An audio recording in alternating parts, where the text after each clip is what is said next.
Awesome. It's good. I'm like, I wanted to send you a message. I wasn't sure if it was you once I had a person on and I looked up their name and it was the exact same name and it wasn't the person I was trying to interview, and then that was pretty awkward. They sent me a message. Oh, I don't think I know you, like refresh my memory, and I was like, oh. Yeah, awkward for sure. Definitely awkward. So I'm glad this is you. It's really you. Yeah, this is me, and this is you. This Nice is to us. meet you Yeah, nice to meet you too. electronically. I know. So where are you located? I just moved the week before last. I moved from Vancouver, BC to a place called Owen Sound in Ontario. It's not too far from Lake Huron, like Sauble Beach and Kincardine. Okay. Yeah, Got it. there's a good surf out that way. Awesome. And are you from that area? Are you from BC? What's your story there? No, I'm originally from a town called Leamington, Ontario. It's Okay. the most southern point of Canada. It's like about an hour drive to the border, like to go over to Detroit. So born and raised there on Lake Erie, and yeah, I lived there till I don't know, I was in my 20s, and then I started doing some adventures. I lived up in the Arctic in Nunavut for a while. Did some tree That's planting. cool. Yeah, What did was some that like? cold. Yeah. But hey, I lived right on the Arctic Ocean. Never saw any waves on it. Totally frozen the entire time. That's super cool. What It made was, you go up there? I've never heard anybody going up that north. yeah, well, in high school, I really didn't know what I wanted to do when I was older. Right. And yeah, and so I was working this job at night, delivering electronics. And I would go to school the next day and I was falling asleep during class. It was really bad my last year.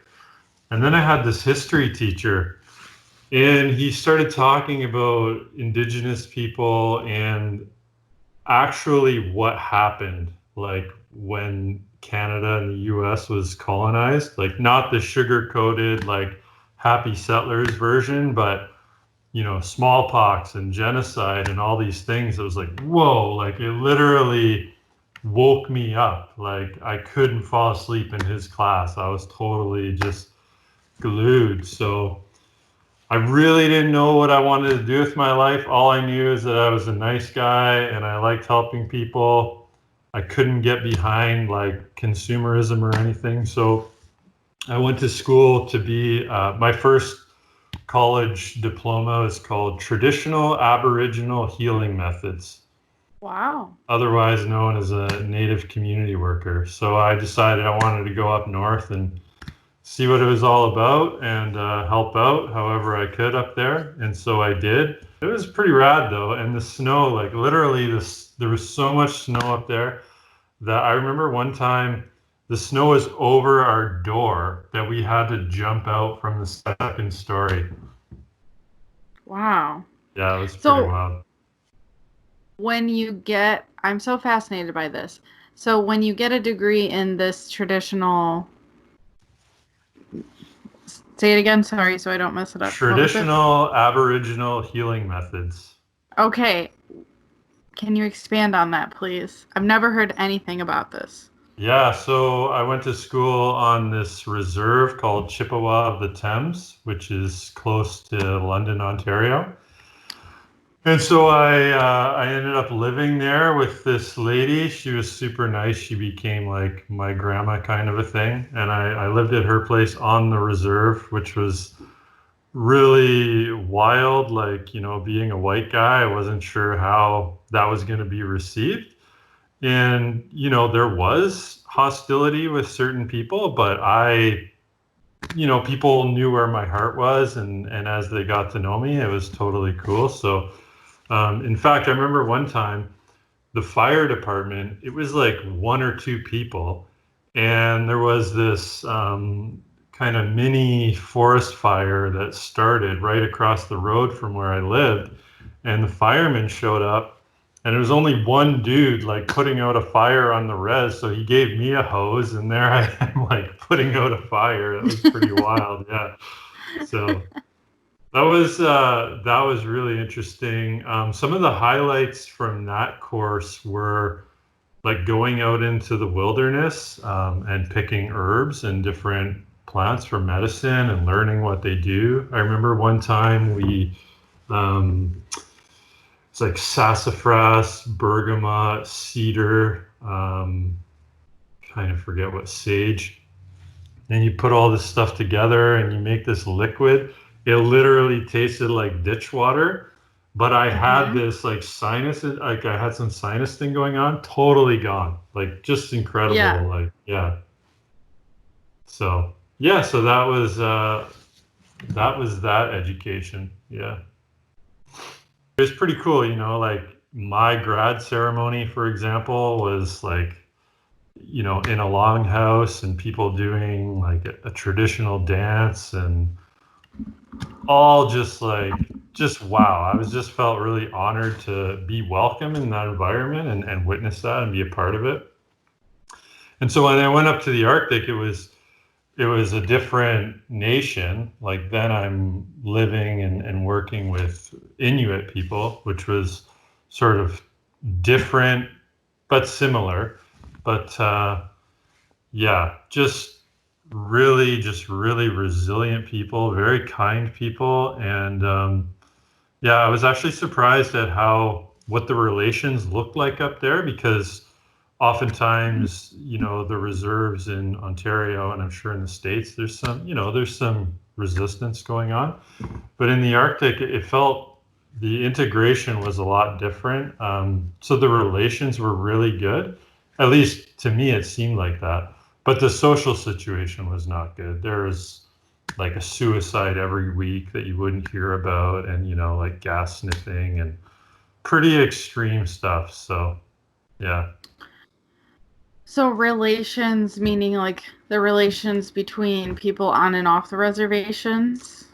No, I'm talking about Canadians. Or within the, like, oh, okay. Yeah. Okay, got it. Settlers. Okay. Yeah, I wasn't sure if you meant like inside of the reservation or like with people in the reservation. And because I know that's a interesting, and it depends on where you're at, situation here in the States. It's different. Basically, every single state that you go in has like Michigan has a pretty good they have a pretty good thing going on in a lot of those reservations, and like there's not like this border town type of vibe that you get when you go maybe more out towards the Dakotas, where it's a little bit a little more gnarly. And here in Florida, it's I think the Seminole people, and they actually are extremely wealthy. They invested in Hard Rock Cafe casinos and own like all of them. Yeah, the movies, you know, the US like movies and things really portray, every time you see native folks, they always like own casinos and these kind of things. Well, you know, there is I'm not exactly sure in what way it's a loophole, but that is pretty accurate. I wouldn't say for everybody, definitely not, but I would say if you're going through Michigan, or if you're going through, I mean, I think the majority, unless you're in Detroit, there's a very good amount of casinos that are on native land or native reservations. So you're no longer in Michigan, you're in Florida? Yeah, so we moved to Florida about 2 months ago, but we were in Michigan City, Indiana for 4 years. Yeah, about 4 years. Wait a minute, you were in Michigan City, but that's in Indiana. Indiana, not in yeah. Okay. That's right. It's right on the border between Michigan and Indiana. I'm not exactly sure who decided to name that. Even my bank today, I was changing my address, and my bank was like, but you were in Michigan. And I was like, no, I was not in Michigan. I was in the city called Michigan City that's in the state of Indiana. It's Yeah, like, what is that's it? a little Kansas. confusing. I think there's a Kansas City, Missouri, or something. Okay. Is there an Indiana? Is there an Indiana, Michigan? I have no idea. Okay. I should Google it. I Yeah. should actually look that up. But no, I only So say where that in about the. Florida are you? Oh, so we are in the West Palm Beach area. So we're in Palm Beach County, but we're in like 15 minutes south of West Palm Beach in a small town or small city called Lake Worth Beach. It's super cool. Wow. It's like the last, I'd say, affordable area in Palm Beach County for sure, and probably in like southeastern Florida. Yeah. So it's really cool. It's like artsy. There's cool murals on a lot of the buildings downtown. It's very like it's not, I don't know if you've ever been to Miami, but Miami is very like flashy, like very fast paced, and then West Palm Beach is very like old money. Um so Lake Worth is kind of stuck in between the two of them. It's very random and very cool. So Okay. I love it. It's a Nice. perfect, Yeah. very underrated surf. I love that. Okay. Everyone says there's no surf. There is, and it's really Yeah. good. So for us, it's like a really good spot to be. Perfect. That is a good place to be. When people think there isn't surf there, that's where you want And to there be. is. I know. Yeah. I That's the know. whole Great Lakes scene, especially when I started surfing the Great Lakes. Like, it's just Yeah. so unheard of. Yeah. So when did you start? When did you start surfing on the lakes? Yeah. So, like I said, I grew up in that town of Leamington. Um, and so it was, yeah, 1999 I started. But I'll elaborate on that a little bit,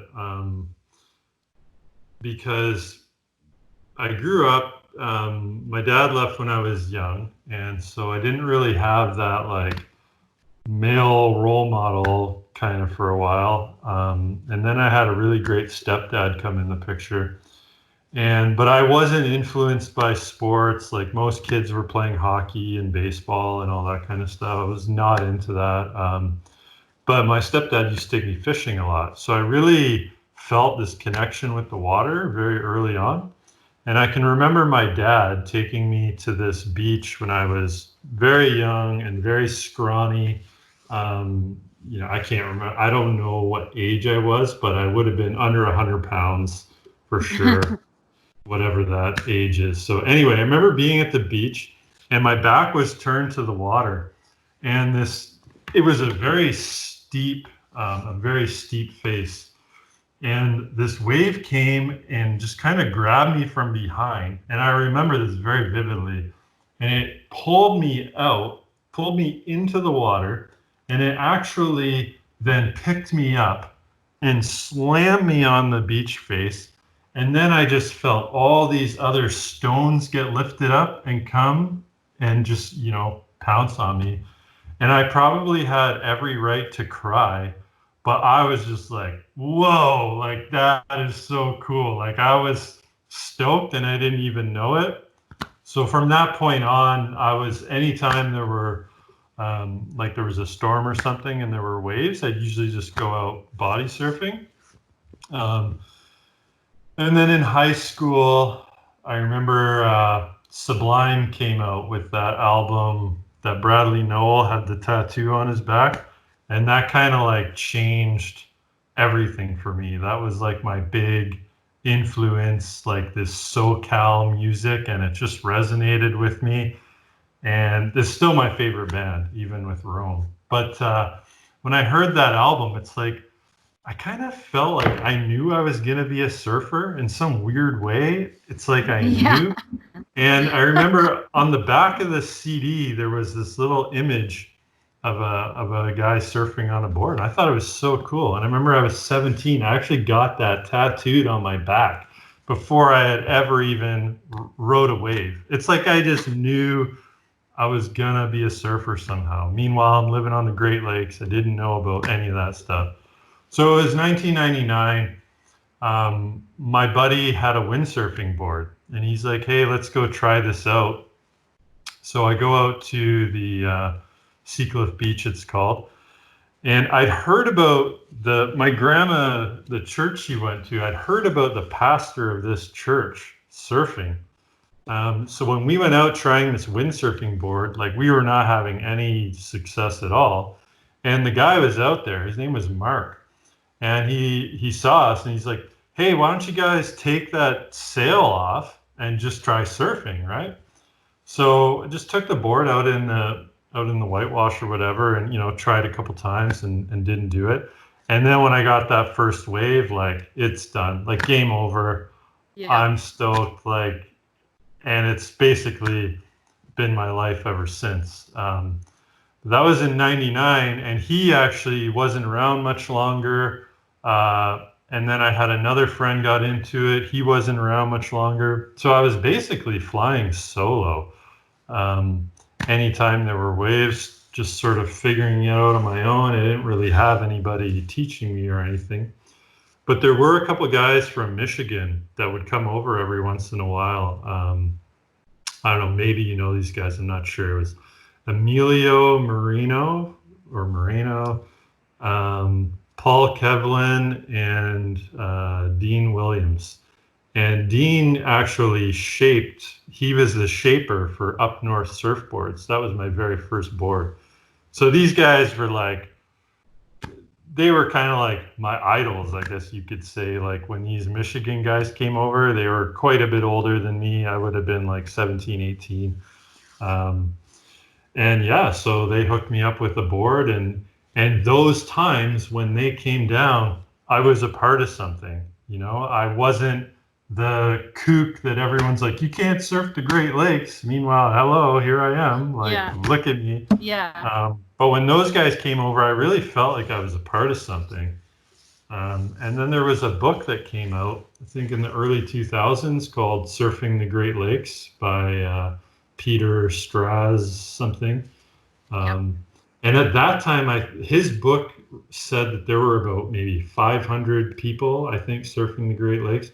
But this was before paddle boards or anything like that. I think with the addition of paddle boards now and wakeboards and everything else, like that number is way higher. I wouldn't know what the surfer, the prone surfers, I wouldn't know what those numbers are, but I know it's certainly bigger because I moved to Vancouver in 2008 because I wanted to be closer to the ocean to go surfing. And I should have looked at a map because it's like you still have to go to Vancouver Island and drive to the other side of it. And, I was a little bit younger. So yeah, I was living out there for the past 12 years. And in that time, I'm on the internet. I mean, back when I started surfing, there was no Facebook. There was like the internet was kind of more in its infancy. Like we weren't using it like we use it today. At least I wasn't. So just being in Vancouver, seeing this whole Great Lakes thing blow up, like especially in Toronto with guys like Larry and Antonio, whom you know. And so it really just got me like really invigorated and stoked again that I'm like, wow, there are more people like me out there. So yeah, I wanted to rekindle that relationship, get reconnected with that. So your sole purpose for coming back was to be back on the Great Lakes, or was there other reasons as well? Yeah, I mean,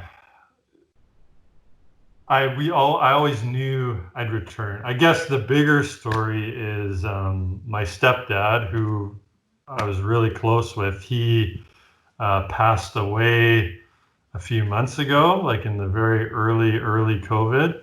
Not from COVID. He actually drank himself to death, which is super sad, and why I'm an outreach worker.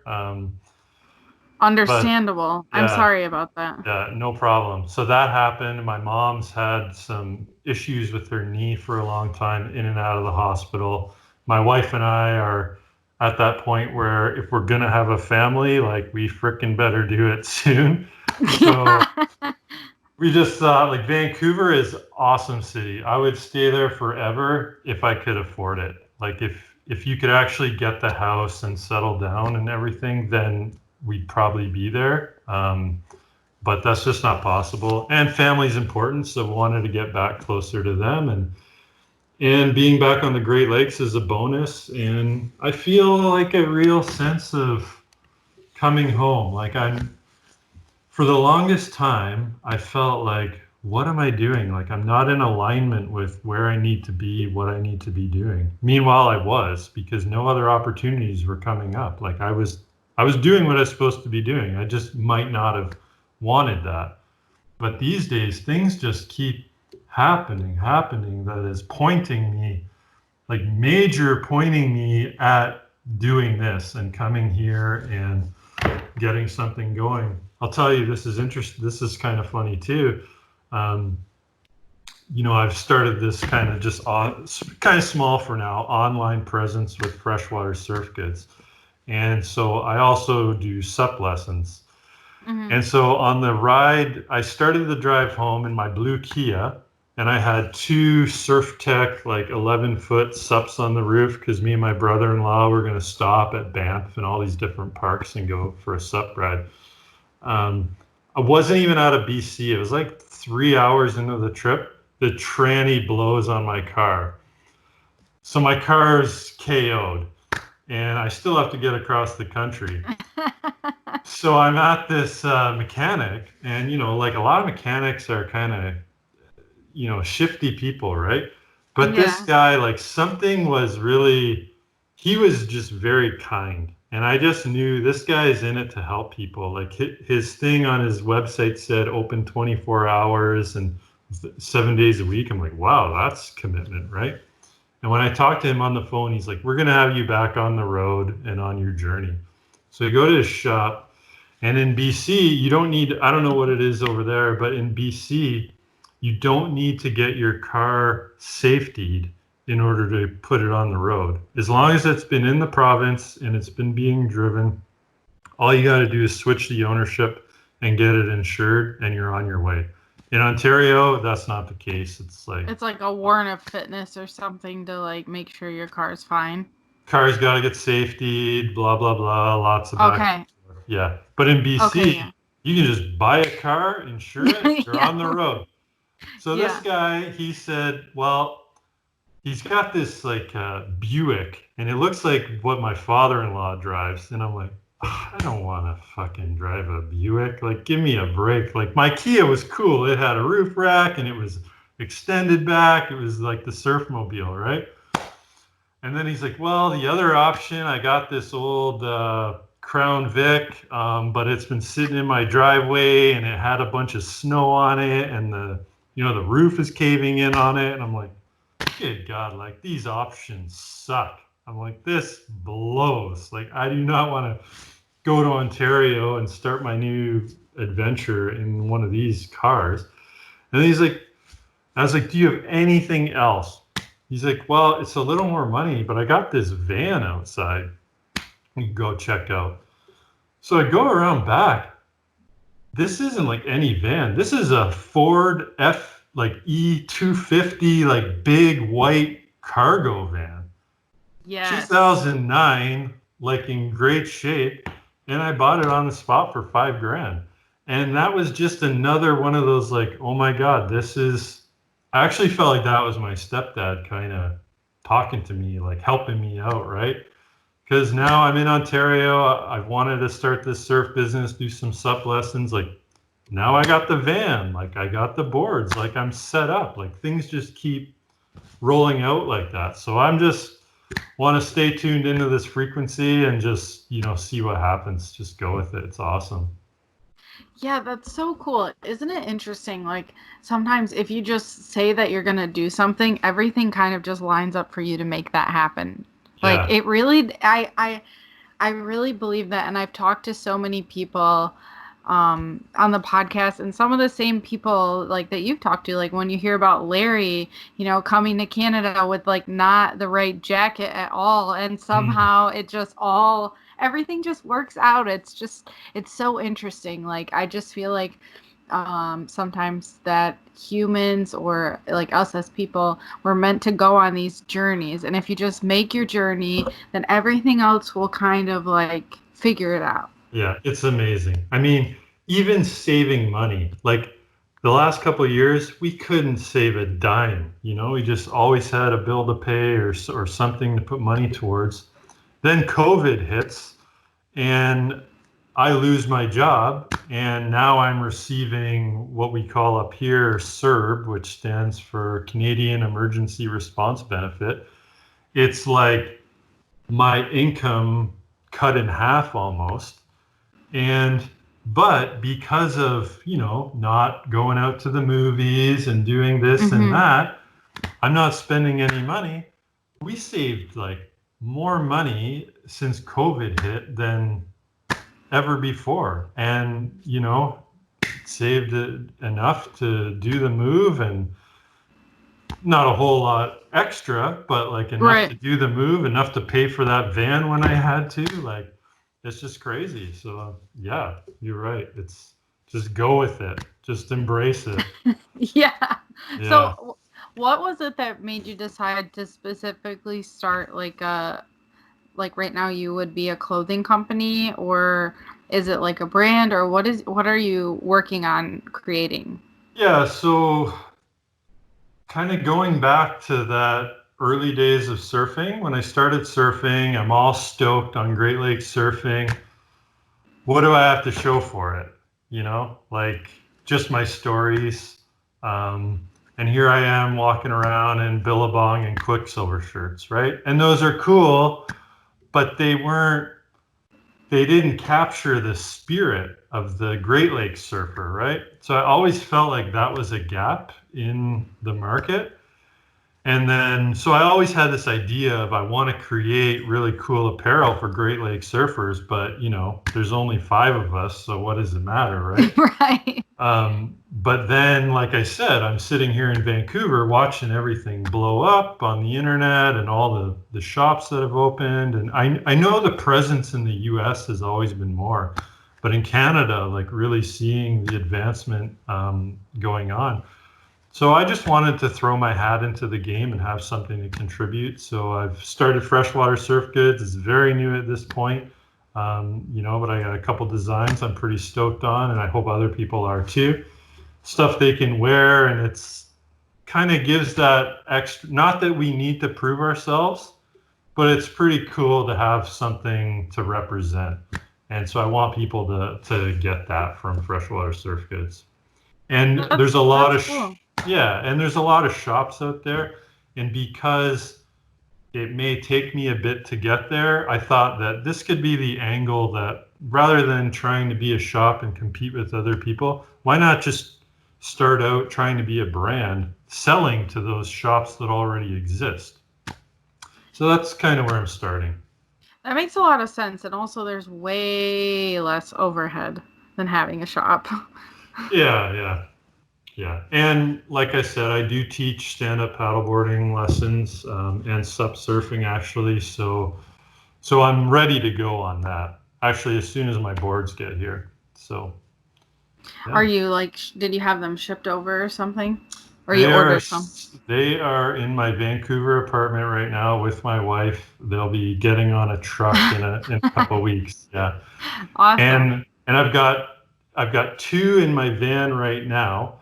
One which I was paddling down this river last week for the first time here in Owen Sound, just kind of like looking around, taking it all in, the trees, the Canada geese, the ducks, there were swans. I'm in La La Land. All of a sudden, I just like I hit this snag and I go forward, I almost fall off my board. I look down. I pretty much ran into an old fallen tree. And this tree stopped me dead in my tracks. So anyway, when I pulled it out later, huge crack in it. So I actually have it in my van now. I'm taking it to Larry on Friday. I was gonna say, Yeah.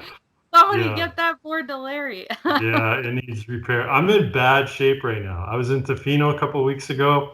My board snapped in half at But Long Beach.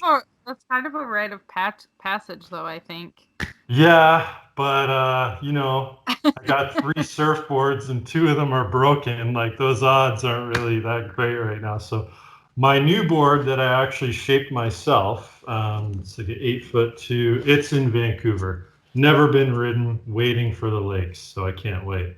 That's awesome. Yeah. Oh, I was just gonna ask where you got your blank from. Like, did you shape an old board or you ordered a blank? No, in Vancouver, there's this place called, shout out to my friend Alex Rosen. He has a place called Hidden Village Surfcraft and Design. It used to be a studio called Shaper, and they would teach how to shape surfboards, how to glass, how to do all that stuff. But they went away. So he's got a smaller operation. But basically, you go see him, and he teaches you how to shape the boards. So, and it's very affordable. I mean, the whole thing altogether, I think I paid around 1,100 Canadian for the board. Which, that's awesome. Yeah, like honestly, that's really cheap. Like probably most longboards cost more than that actually. So yeah, and I got to shape it myself, put my own design on it, pick the color, everything. So yeah, and it's based off the Mini Malibu design. I was making it originally for my wife. Now I really am going to be riding it as well. But it's called a Mini Malibu, but I'm calling it the Mini Michigan since I'm bringing it to the Great Lakes. Yeah, and him and I actually are working on a few board designs that we will be selling together through Freshwater Surf Goods. Oh, that's awesome. Boards with the lakes in mind, yeah. Yeah, that's smart. That's really smart.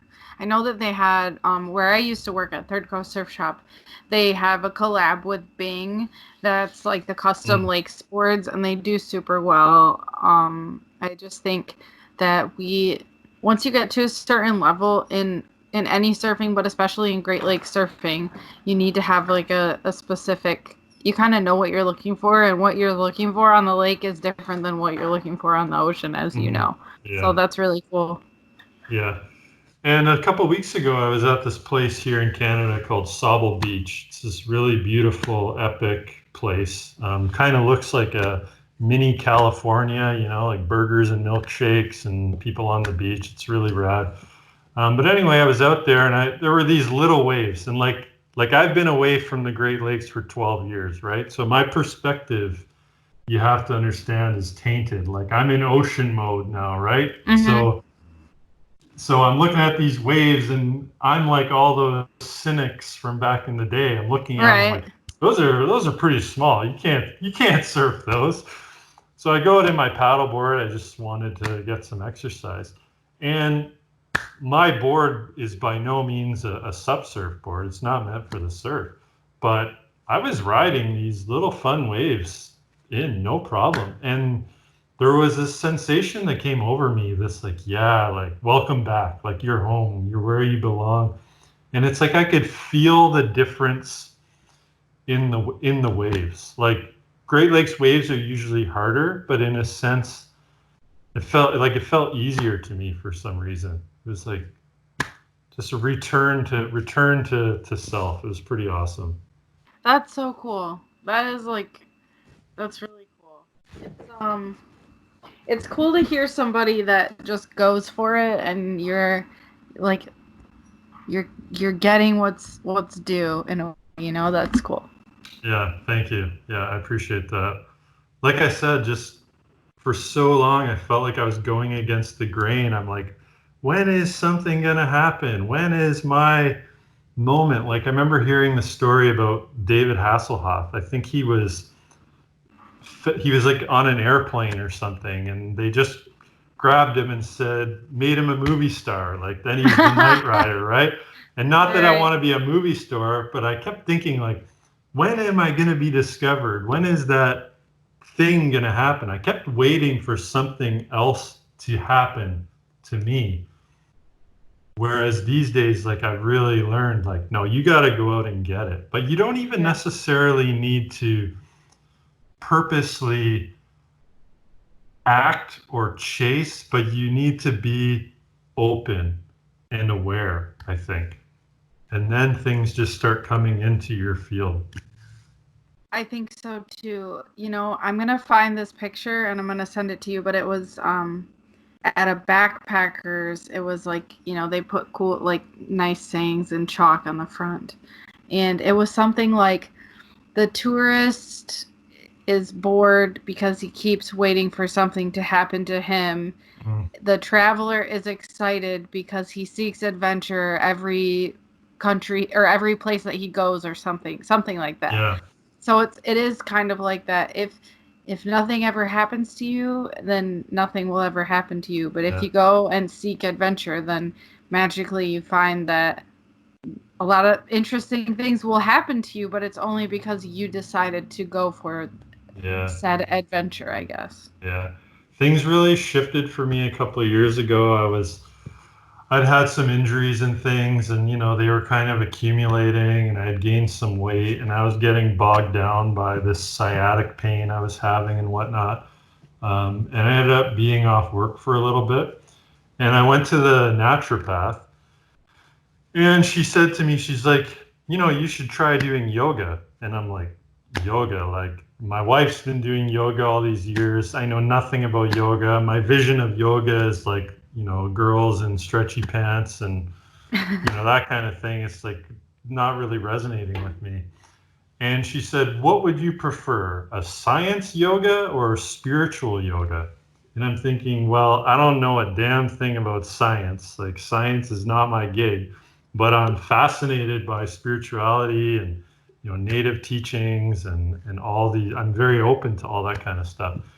So I went into this place in Vancouver called the Dharma Temple, and I was blown away. Like, I thought I was going into this, move your arm this way and do that. Sure, it had a lot of that, but it was the richness of the teachings. It was like, wow. And like, unlike other, religions and things that have been presented to me, no one had to convince me of these teachings. Like, they just made sense. It was like, yeah, what you're saying, I can actually feel that. No one needs to tell me that. I can feel that what you're saying is right.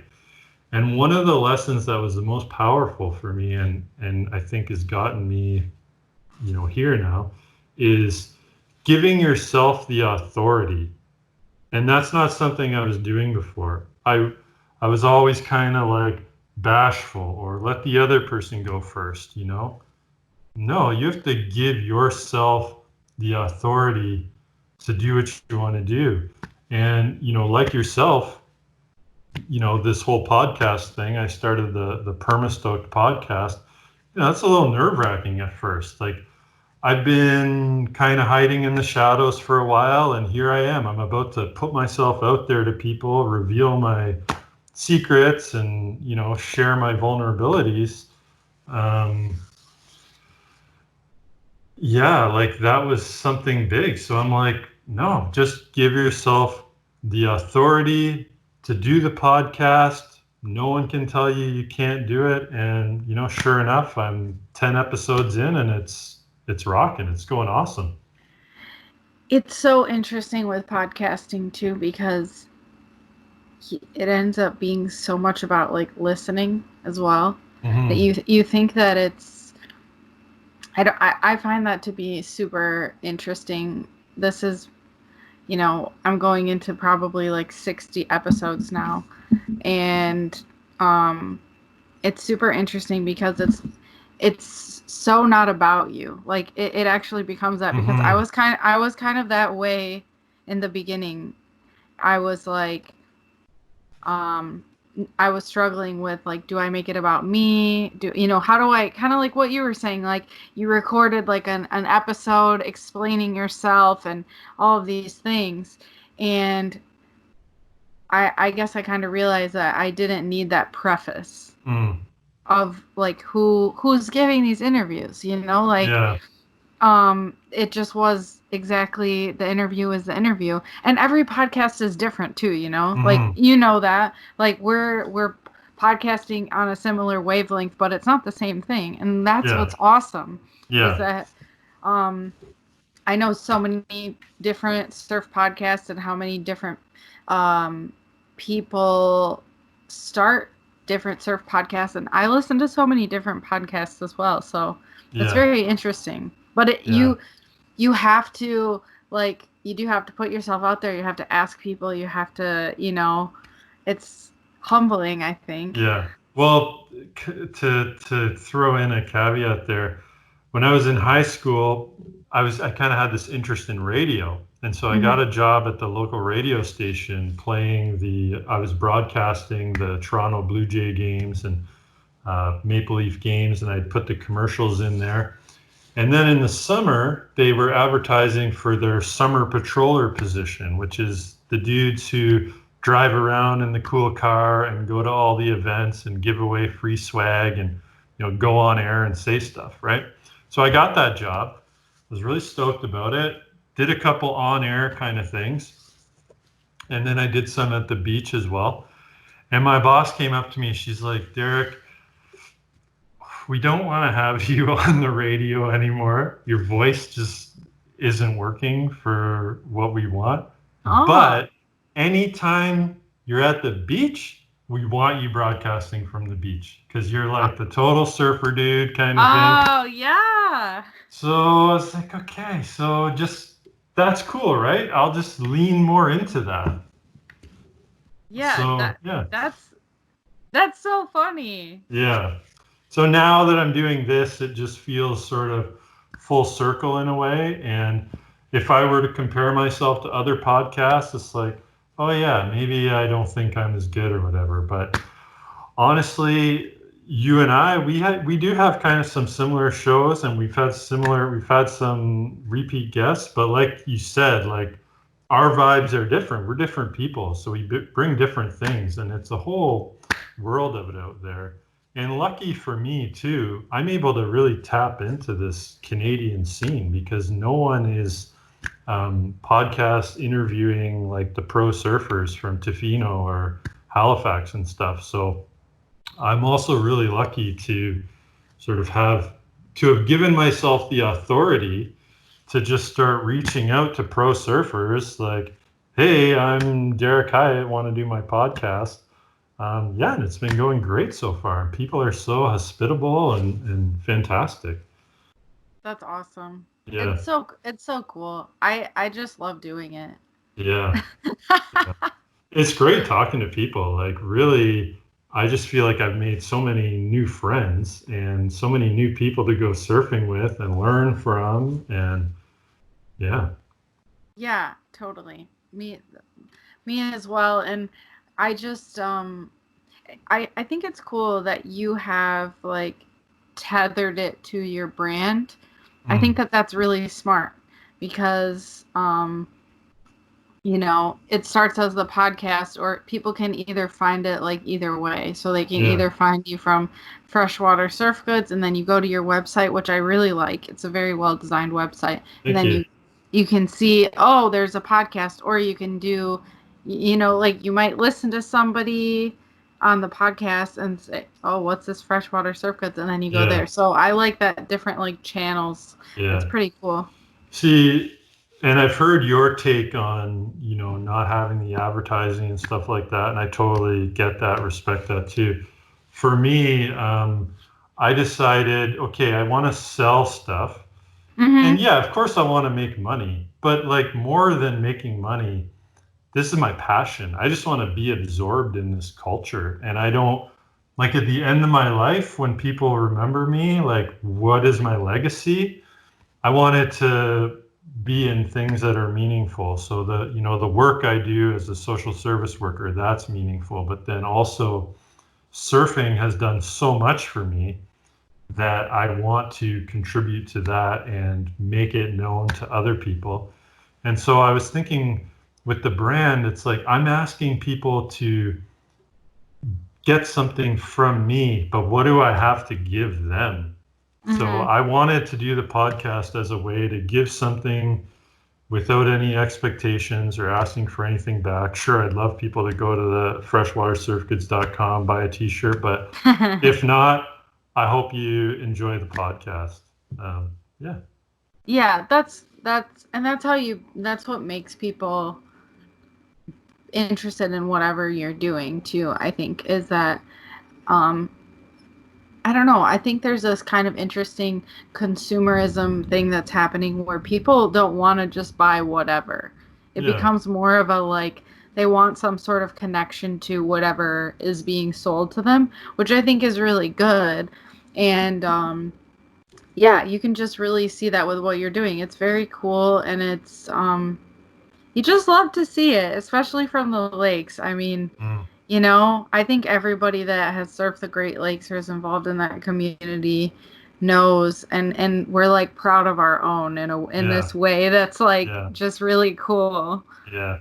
Yeah. And, I have, they probably wouldn't think of themselves this way, but guys like Vince Durr and, Larry and Lee Williams, like these are guys that I was watching as a late teenager on all these movies, Step in the Liquid, Unsalted. Now I'm doing podcasts with them. Like I'm getting to know these guys. So it's so cool. Like I'm getting to know my elders, if you will. But really, these are guys that I've looked up to, and they don't even know it because I've never met them in person, some of them. Right. But yeah. And also, the other kind of sneaky thing I did with the podcast was I didn't have a clue. I was not on Instagram. My wife talks about Instagram. I didn't have a clue about Instagram. I'm always like a decade behind. Like my wife is like, you're so 90s, like everything's always 90s, right? So I'm always a bit behind. And so Instagram was not my thing, but then I thought, okay, if I get the podcast going and I start asking people for pictures, right? Now I'm getting this plethora of amazing photos from people. And it's not that my Instagram is really, I don't know how directly that is impacting sales, but regardless, it's getting followers and it looks damn awesome because I'm getting super cool photos from people. So I actually just love it from the aesthetic point of view too. Yeah, it's really cool because once it grows like all at once. I feel like it'll grow a little in the beginning and then all at once. Ours was exactly the same way. It's like you start, I don't know how many followers you have, but I feel like for us, we got so excited after each, like first it was like 50, then it's like, oh, we have 100, and now we have like 250, and then it's just that incremental growth, and it's all organic, that it's not like bots or all these other, some people with thousands of followers, like, oh, this is actually people, and you can look at their profile and you can say like, oh, I know that these are the people that think that what I'm doing is important, and that is super cool. And the interaction, like all of a sudden to be having this interaction and people asking me about boards and spots and things. It's just like, it's such an honor, like to have started something over 20 years ago that just seemed so ridiculous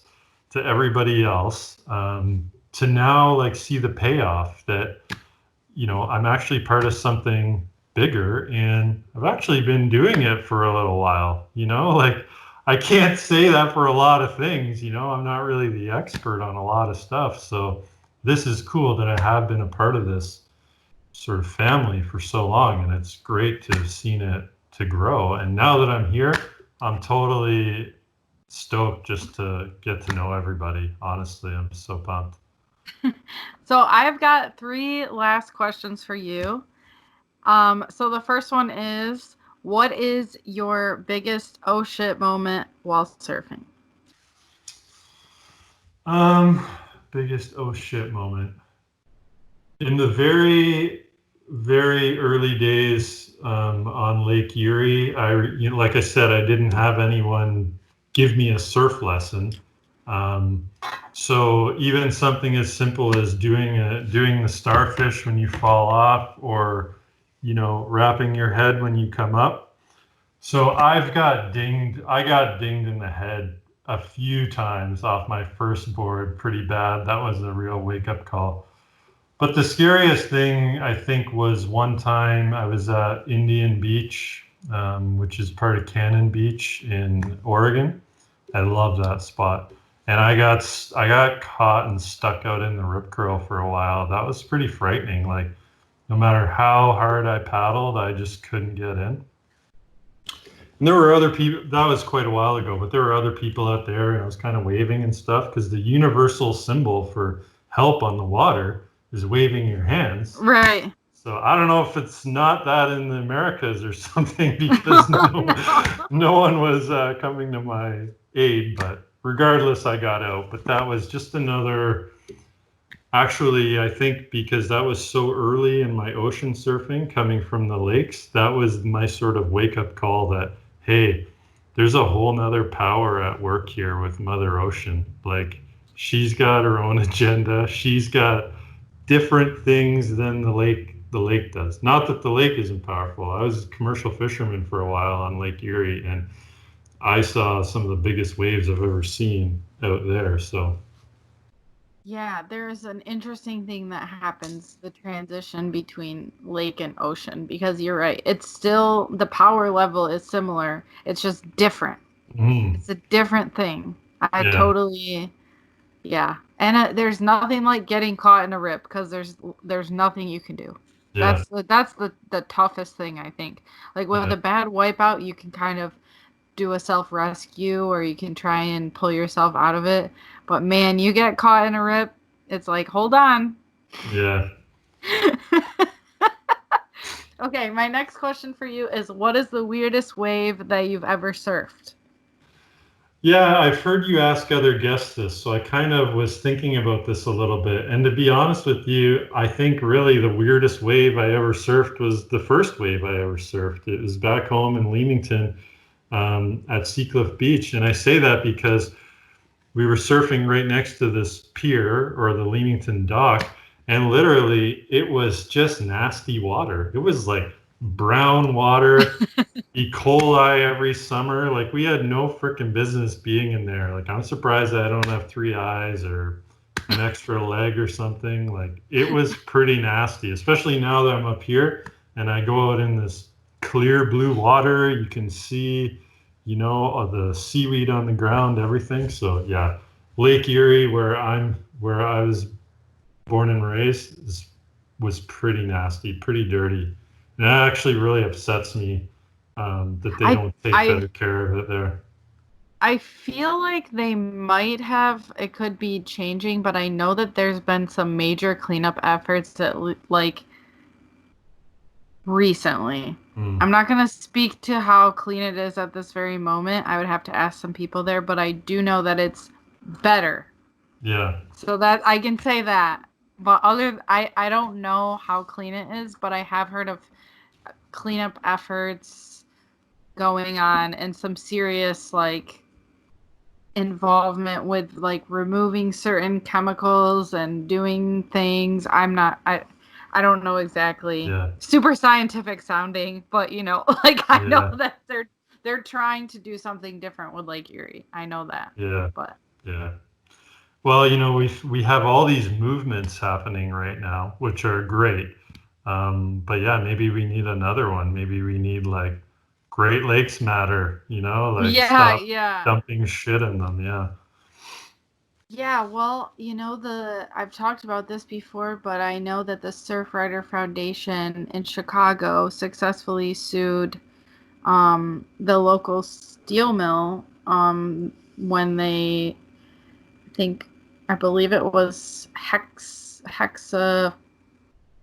I'm not going to say the chemical, but it was the same chemical that was in the Aaron Brockovich movie. Mm-hmm. So it's the same. You say that like I would know what that is. Well, I know that people know that movie more than they would know what whatever, hexavalent chromium 6 is what it's called. Okay. So Wow. that's why I threw that out there. But Okay.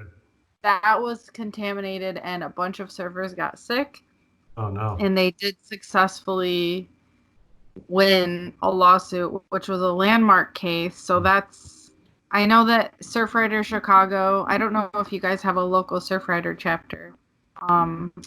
It's one of the things I'm curious about. We do in BC, but I have not seen a Canadian version of that. Although there are other organizations, Alliance for the Great Lakes and a few others that now that I'm here, I need to do my research and get connected with them. But yeah. Yeah, that would be something interesting to look into for me, because I know that is a really powerful and great organization. They've done Yeah. the Chicago branch has definitely done a lot. That's for sure. Yeah. But my last question for you is, what is next for you? What is next for me? Couple things. Like I said, things are just kind of happening. And even as much as I was telling you, I'm not sure I'm ready to open up a surf shop. I don't know. Life might be telling me otherwise. Some things have presented themselves to me in a very appealing place. I'm not going to list names right now in case it doesn't work out, but I could be coming to a lake near you sooner than I think in shop form. If not, definitely look for my van. I'm going to be out there providing SUP surf lessons, hopefully out of Lake Huron as early as either later this summer or next summer. Permastoked is going to places that I didn't even imagine at first. I have one of my biggest guests ever coming up that I'm super stoked about. Literally, my favorite artist in the entire world, Drew Brophy, he changed surfboard designs forever. He's the guy who brought color and images to boards. He is actually going to be a guest on my podcast. Him and his wife agreed to do it. So I'm super stoked on that. And I don't want to say the name either, but randomly I got a really weird connection came through to me. There could be a really huge guest coming up on the show will just be, I think, incredible to be even mentioning Great Lakes surfing to this person and getting their take on it. So we'll see what happens there. But otherwise, freshwatersurfgoods.com. Check it out and let us know your feedback. It's a little more expensive and whatnot than I realized to be hiring artists and creating these designs. So it's going a little slower than I want, but I have some cool design ideas I'd really like to get out there. Awesome. Well, thank you so much for doing this. I'm glad we got to do the good old switcheroo podcast style. Yeah, it's really cool being on the other end of this. And I actually feel a lot more comfortable answering your questions than thinking up my own, actually, for some reason. The pressure's off me, I guess. Right? Yeah. No, that's exactly how I feel when I'm on the other side of it. So I did an interview, one of my recent interviews, I interviewed a doctor about Tom Blake. So I was interviewing him about someone else because he authored a book about him. Have you ever done that? That was totally weird. I was stumbling around. I didn't know what to say because it's like you're not asking him about him. You're asking him about someone else. I haven't had that. I had the I guess I kind of did. So there's I think it's episode 45. It's the Wave Woman book, and it was about her mother. So she wrote the book about her mother, and it was hard because I think she also used to surf, and then she wrote a book about her mom who surfed.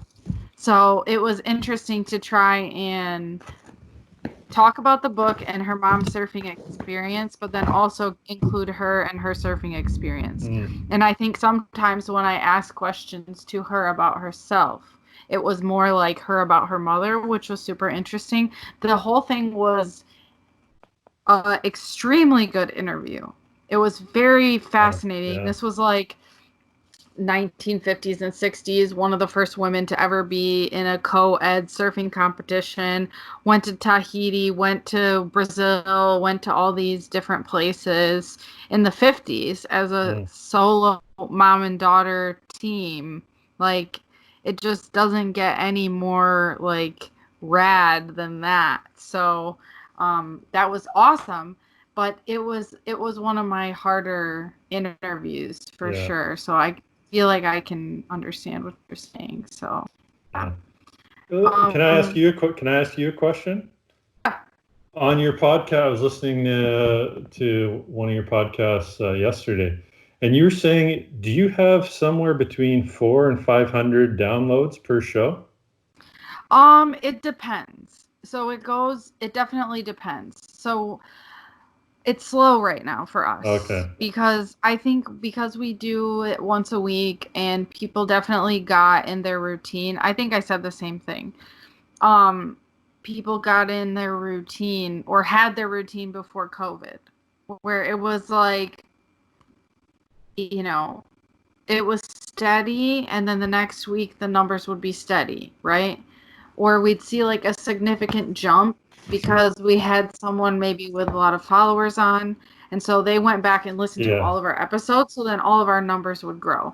But it's definitely not per week. No, it's not that many. I wouldn't even know what our average is right now, but it's definitely lower. Because what you were saying on that episode, I thought we're actually opposite. You were saying that you had a small social media following, but a big download rate. Yep. And my social media seems to be killing it. Like in a matter of no time, I have like 500 or more people. So I think that's aging well where it should be. But the podcast, it's a bit harder to market, and I'm trying to, reach out to influencers and things. But yeah, I think it's pretty awesome for only being 10 episodes in, like to see, I think the Larry Cavero episode has like 70 downloads or something. But, I really want to get, it's not a ego thing about getting the numbers up. It's wanting to get the product out there to people, wanting people to know it's available. So I'm glad for this opportunity to talk to you. Thank you for having me on to promote my show too. It's on iTunes, YouTube, Stitcher, all those kind of things. Tell Alexa to play Permastoked. I don't know if she might do it. I'm not sure. Spotify. Yeah. So Permastoked. Cool. Yeah. That's really cool. Yeah, I think now it's just changed, and I think it's a routine thing. That's why we started doing the YouTube. I started re-releasing stuff. Our John Wayne Freeman on YouTube has like 2,000 views. Yeah. It just people want to actually, I think that they have the time now and they want to watch us interact with each other.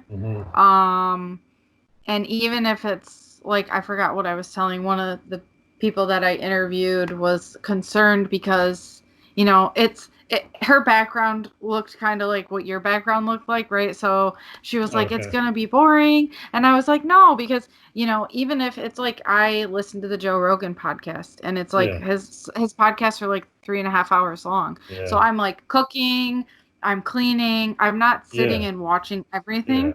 But I think there's something that people like about the visual aspect, at least right now. And I think it's because of COVID, because before, especially in cities, we had those grinding commutes an hour and you need something to do and listen to. And I think that has something to do with it. So, I think because I obtain podcasts through iTunes, I sort of assume that everybody does. But I was very surprised to see that the YouTube numbers are pretty much matching my downloads. Like the YouTube views are actually quite impressive, way more than I thought. Yeah, it's interesting too, because with YouTube, if you get something in the algorithm, it can just be like, I'm just trying to look at, I would say most of our episodes before were sitting at like, you got a couple 300, 250, 300s, but it's really, they've gone down since COVID, like almost on the dot from COVID. Oh, okay. Like actually. So that's the only thing I can think of, because that's kind of the only correlation that I see. Because it's definitely like even our smaller, or, not smaller, but like people maybe with less followers, they were still getting the same kind of like consistent amount of views and downloads and stuff. So, but cool. The interwebs. Learning all this crazy stuff. Yeah, it's all new. So, awesome. Thank you. Glad we could do this and really, coexist and be friends in this space, right? Like the more the merrier. I love it. No, it's super cool. Yeah. Awesome. Great talking to you. We'll see you tomorrow. Yeah, you too. Have a good night. Okay. Have a great night. See you. Bye.